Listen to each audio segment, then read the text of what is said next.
Ibrahimović je zastao.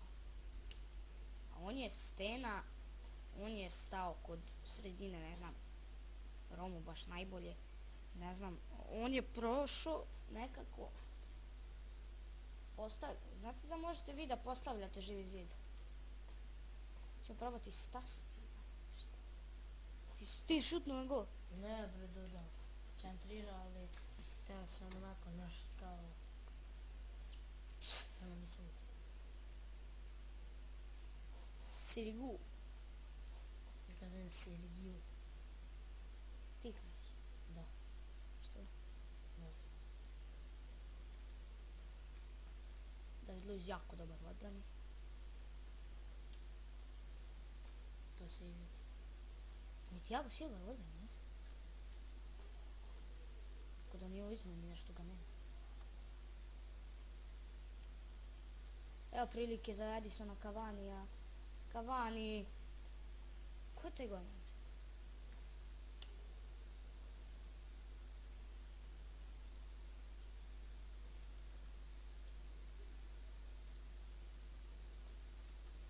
Šta je ovo, ljudi moji?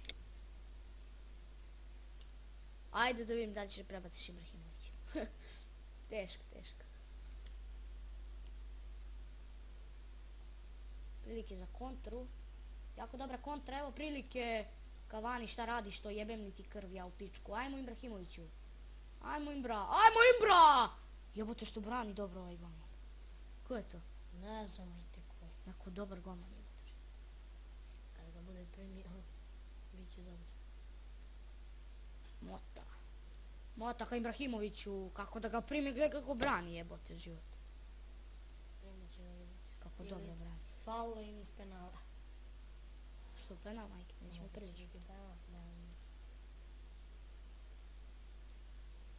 Evo, približavamo se kraju prvog poluvremena, da?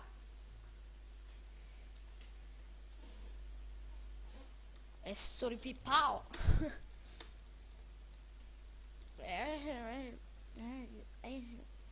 Pijani ljudi.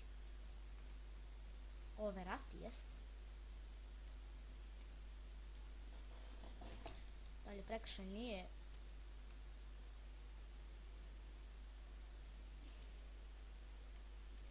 Evo prilike. Mura!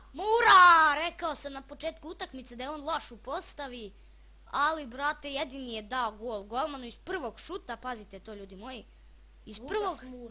Iz prvog šuta je dao gol golmanu, a nisam mogao da ga dam. A teo sam da ga izbacim u početku umjesto Lavecija, razmišljao sam se, ali vidite, Lukas Moura, poboljšalo mi se mišljenje o njemu.